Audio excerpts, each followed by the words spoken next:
First thing first is get you an 1 1/16 impact gun or socket, whatever you got.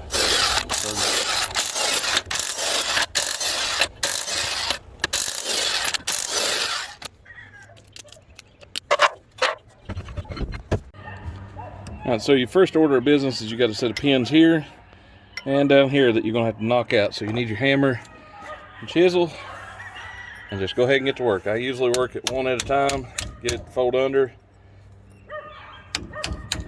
You don't have to beat it hard, just get it to where it will move.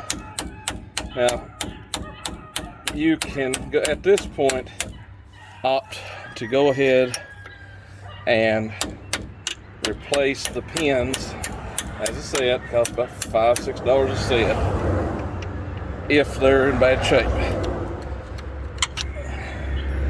So there's that. Yes, I'm using chisel wrong, but this is old junk chisel just for this job. So there's that pin. We'll go on down to the bottom one, repeat it, and it's an identical spot here at the bottom. Like I said, just fold in one side, the other side will follow. They're connected by a piece of rubber.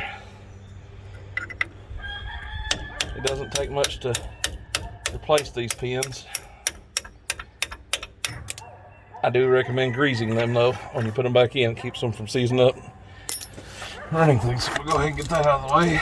Those pins look surprisingly good shape, so we'll put that to the side.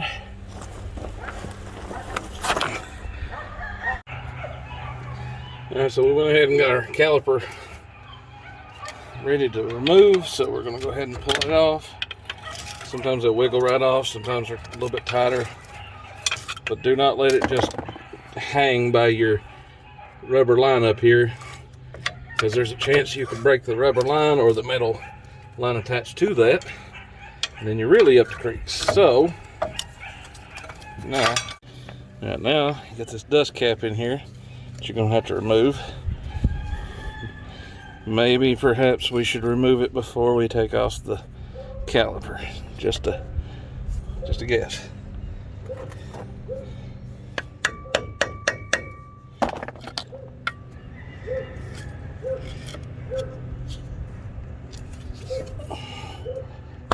There we go. Get it just offset it so it, there we go, and voila, you got that. So like any other two-wheel drive setup, you're immediately going to be faced with, after you get your dust cap off, you have a cotter pin. It's handy to have extra ones laying around because these tend to break when you start folding them back and forth. So, and boom, cotter pin is now safely over in the dust cap. You're gonna have this little axle nut goes over here. That's all has to be cleaned. Then you have your actual axle nut.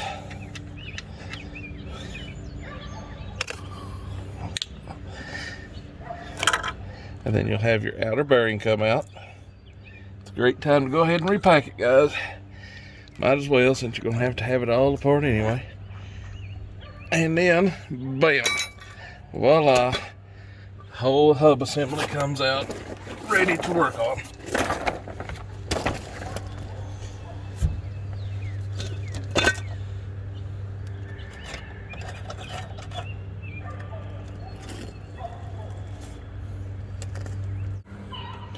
Alright, so now that you got your hub off, you turn it up, and you're going to have all of these 8 bolts, which are 3/4 inch.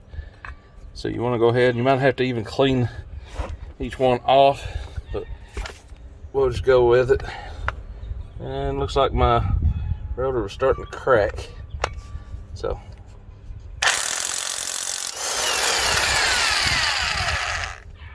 keep up with this stuff, you don't want to lose it. So go ahead, since they have washers, now you know.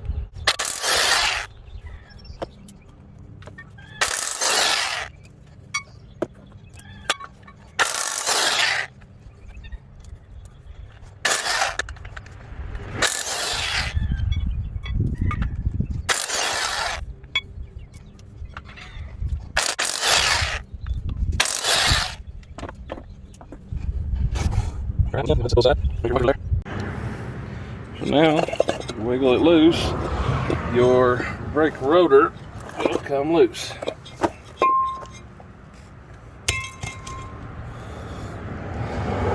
And that's what it looks like.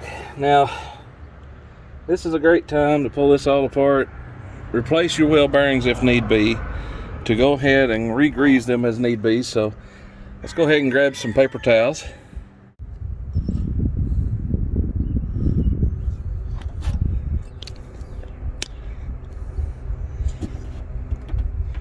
All right, now at this point, we're gonna go ahead and clean and re-grease everything.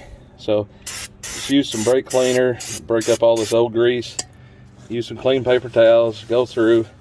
And again, it's just a good time to do a visual inspection of your truck. This is a point where you're not gonna see this every day. It's not easily accessible.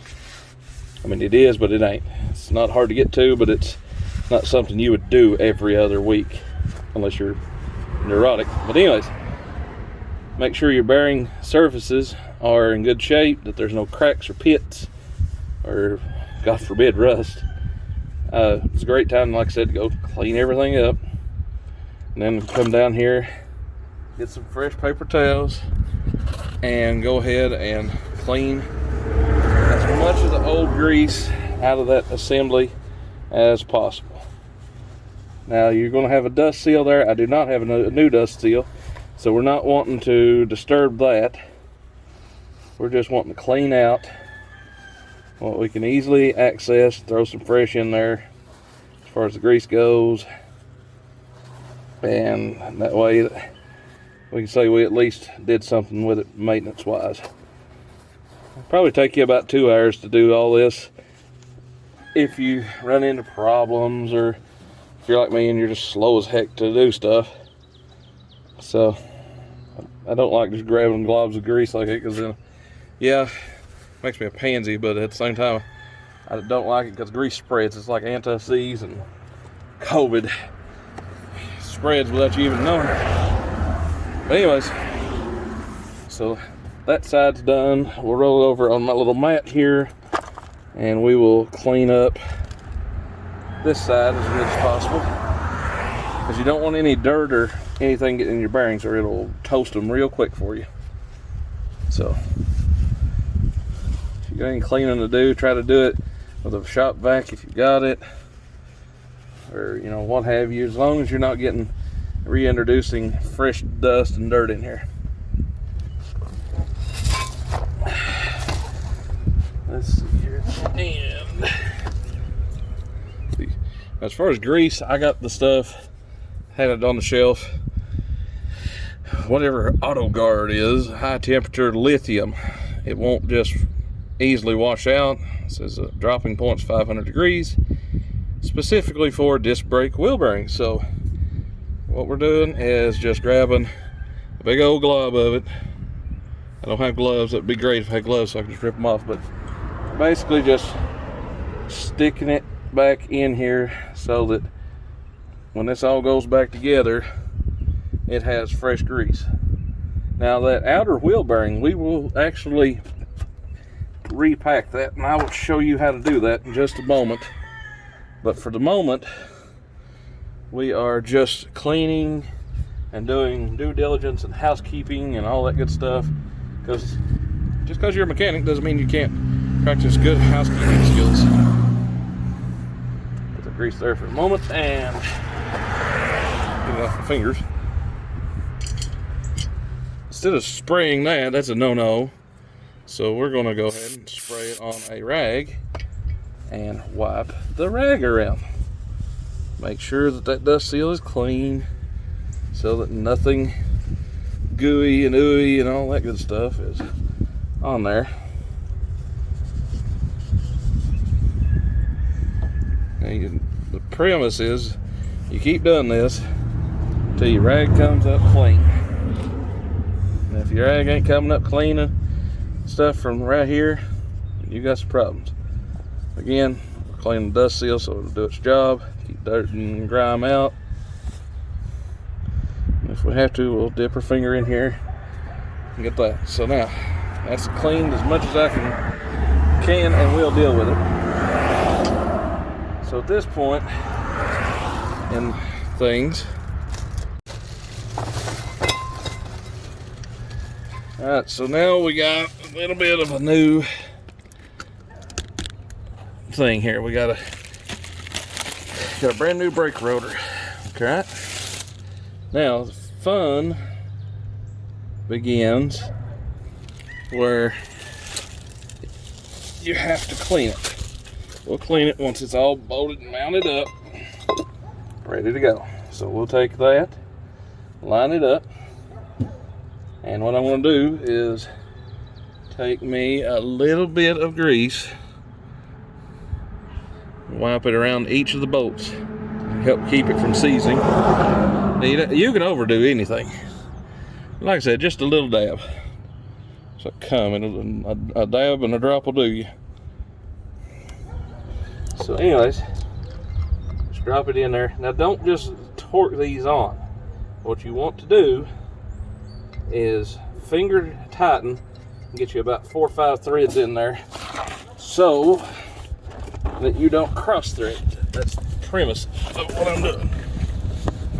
So right now, that's my whole premise on this section of the video. Is just clean, prep, repeat. Now I'm going to cheat a little bit because I'm short on time and I don't plan on taking this out, so we're going to give it a couple ugga-duggas with my electric impact gun, and that way it won't come out and whatnot. And you'll feel it if it cross threads. You'll feel it right here. About two full turns in, it'll either work or it won't.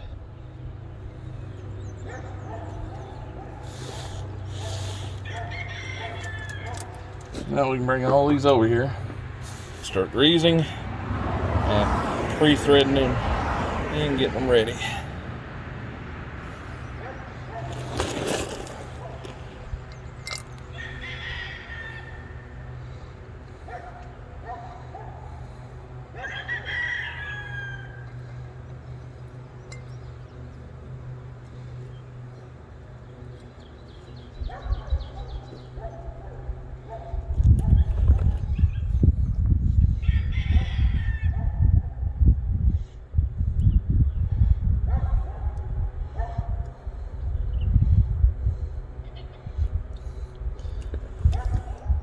I know somebody will be in the comment section, you can't put grease there, it'll back out. I grease my lug nuts when I first get a vehicle, and the first time the wheels come off, I put a little grease on it. I have yet to have a lug nut back off in over 300,000 miles of driving, and that's properly torquing it, not just ramming it on with the impact gun. So if that works, then surely this will.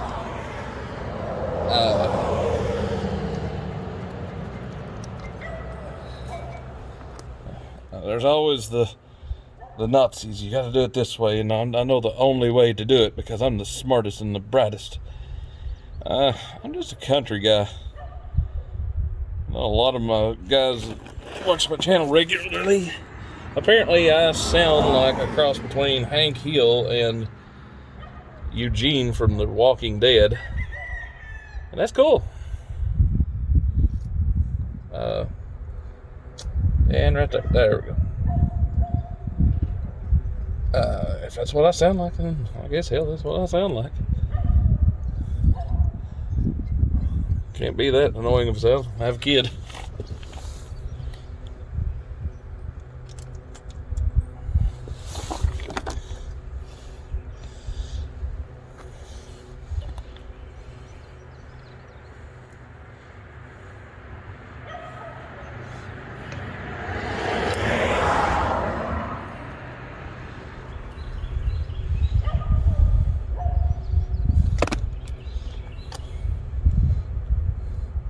And the reason I'm laying down like this is so I can actually see, because I can't see from 3 feet away. I actually have terrible sight. Glasses don't really do squat for me. So, here we are. So now,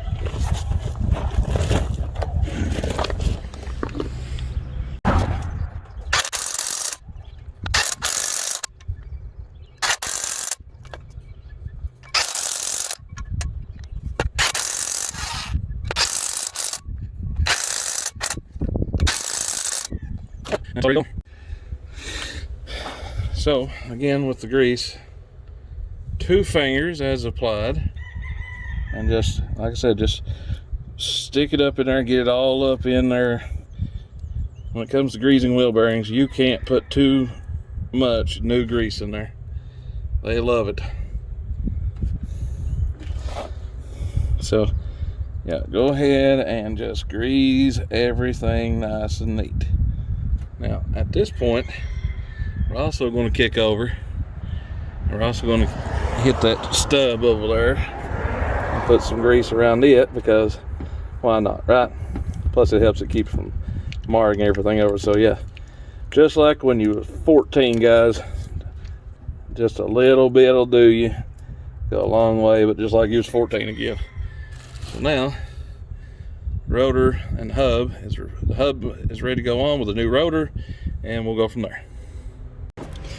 All right, now what we're gonna do is go ahead and slide this hub right back up where it's supposed to go, like so.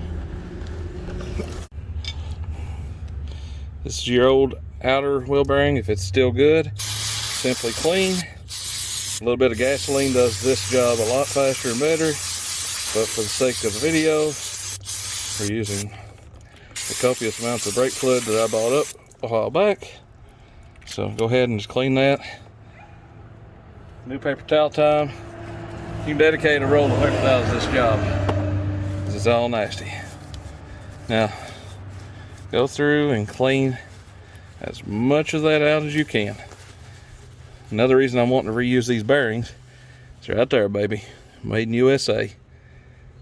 What brand is this? Timken. No wonder. Yeah, 31-year-old bearings, still in better shape than the brand new stuff you buy, even from Timken, because they moved their factories to wherever, China, Mexico, somewhere. They're just not the same quality of bearing that you used to get. So we go around, we're gonna clean it. We're gonna spray some more. Clean that bearing real good. Yeah.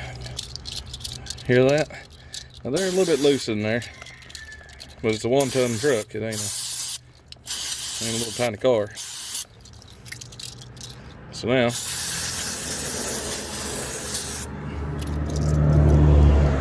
those are cleaned enough. Like I said, when you can hear them rattle, that means they're clean. So give it a minute for all that brake fluid cleaner to dissipate and all that. So you should come up with something like that. All right, so now we're going to repack the old bearing. 2-finger method, just like we talked about earlier, guys, in high school. And what you're wanting to do is just keep going around and around and just mash that new grease up in there. Now you've got cool new inventions called a bearing packer, buddy, whatever. Just use your hands. Save you 20 bucks. And like I said, just get it all in there. But just keep going around there, because even when you think it's done, when you spin that, you'll figure it out. You spin that inner setup on there, and you'll figure it out. Just keep packing that bearing. You could actually pull it off to the side just a fuzz. So yeah, just go ahead, pack that bearing, get it all cleaned up. Because remember, we've already added extra in the other. You just want this to constantly have protection. And that's how you pack a bearing.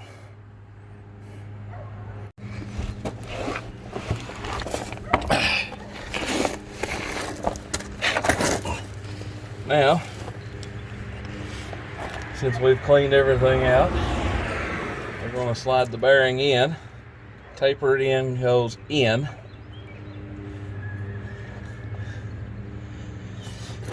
You're going to have your little flat washer. And again, we're going to need our handy dandy paper towels to clean this off our hands. This is why I like gloves. You can clean this off a lot easier if you got gloves on, but anyways.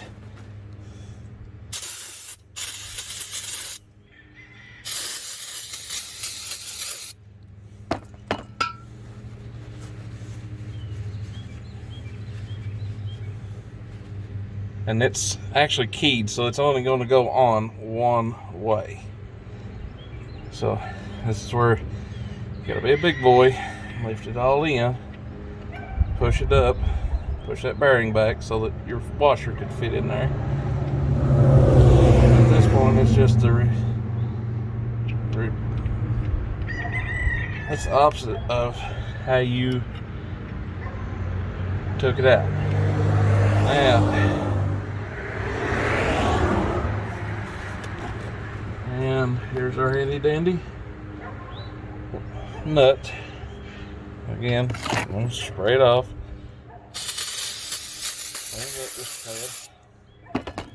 And then this is where you're going to need a little extra tools.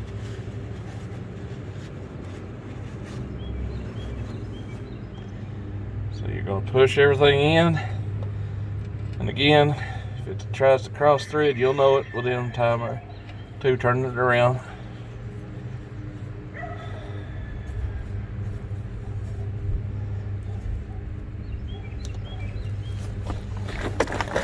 Now you're going to need a socket to fit that.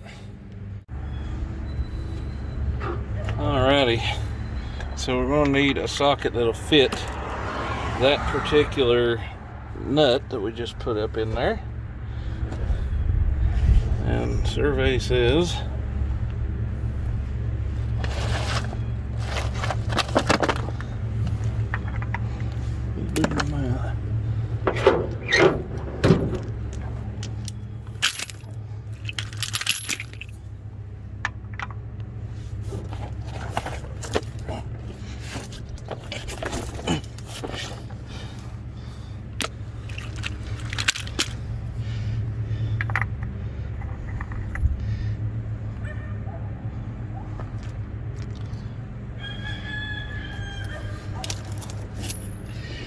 alright.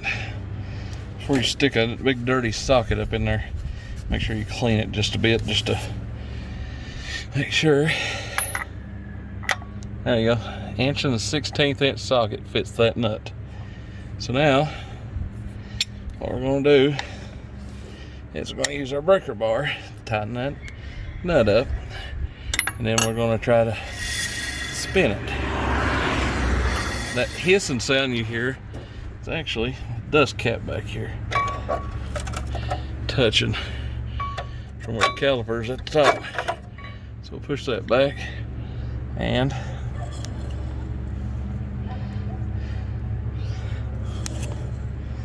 alright, so it spins a time or two. Can we get it any tighter? Because the name of the game is get it tight enough to stay on, but not too tight that it won't spin.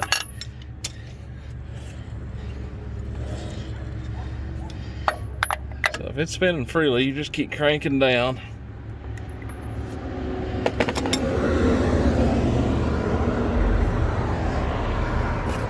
Again, there's a proper way to do this. And on a half ton, it's something like 50 pound-feet of torque. So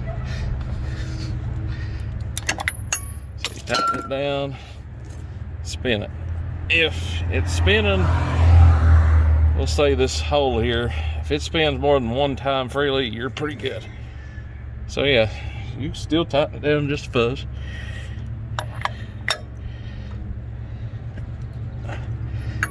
Let's see here, get it where I can get leverage. Alright, so now I feel it getting tight. So, yeah, so that's about as tight as you want it.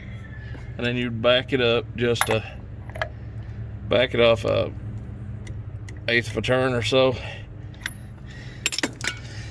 And, yeah. So now, time for our little handy dandy castle nut deal, little cap cover. This little fella right here. I'm gonna go ahead, spray it off, get all the old crap off of it, clean it.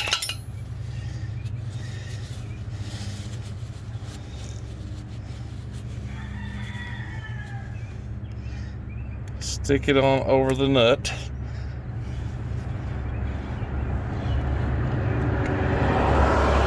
Now here's where some, again, purists are going to disagree with me. Some people agree, some disagree. That's up to you. It's on your vehicle. Do what you want to. And that is, do you reuse the snap ring? I mean, not the snap ring, with the cotter pin.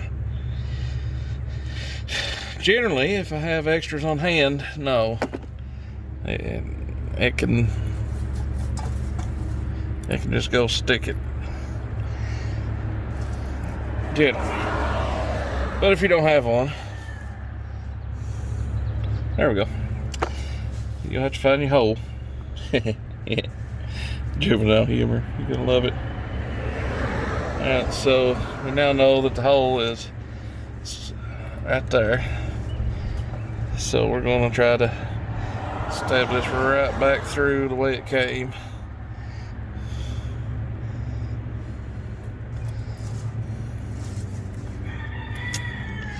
And that becomes the fun part.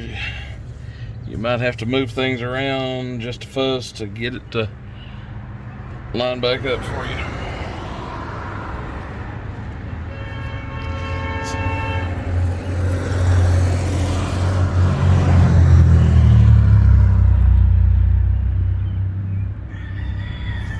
Yeah, it's just got to be moved a quarter, like a fuzz, just a little bumperoo there.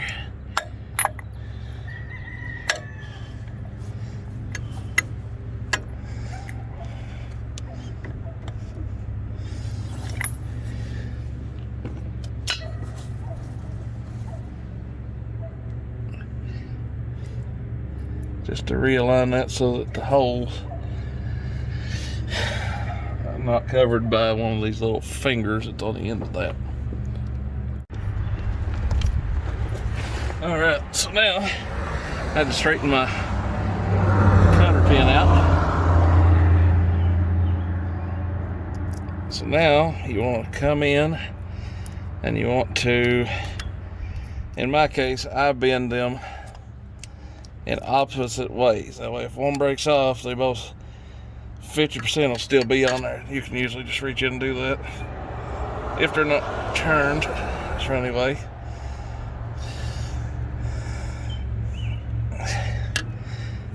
So yeah, just go ahead and bend them up like that. And then all that is left now is the dust cap. Wherever it may be. There we go.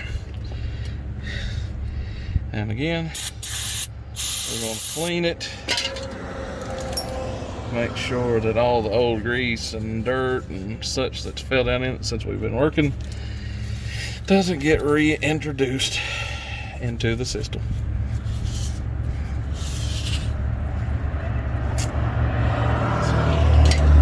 And that is how to replace the brake rotor on an 88 F350 two-wheel drive. Now for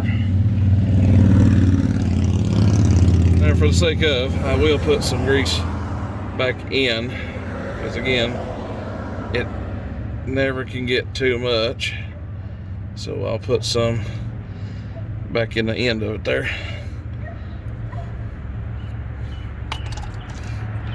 So fresh grease in the grease cap, stick it back in and just tap it with a mallet. Don't go hog wild, just a gentle little up tap to tap it in flush. Trying to clean my hand real quick.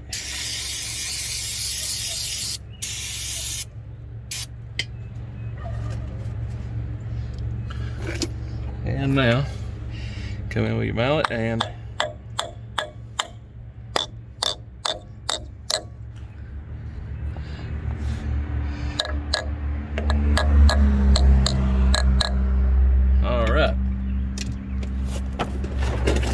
Now there's one final thing that you need to do to your brake rotor before you slam the new pads on, and that is use brake clean for what it's actually for, cleaning the surfaces of your brakes. So you go ahead and you just clean away there at that surface, get all that oil where we touched it, such like that off,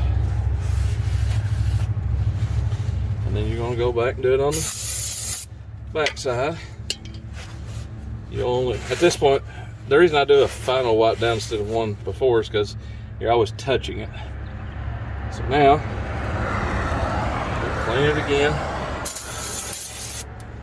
give it a wipe, turn it another quarter,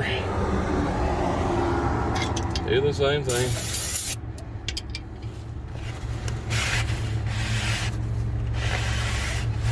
Now, let's see if we can spin it.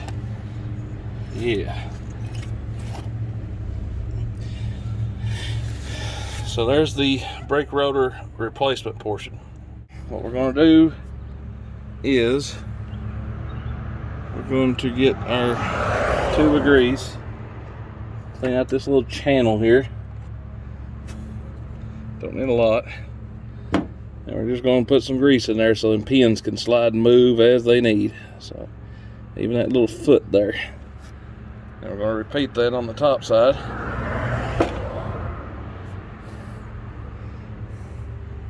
Again, we're not looking to put golf balls through water hoses. What we're doing is just giving it somewhere that it won't set up rust and seize that pin up in a cockeyed fashion and ruin your brake rotor and caliper.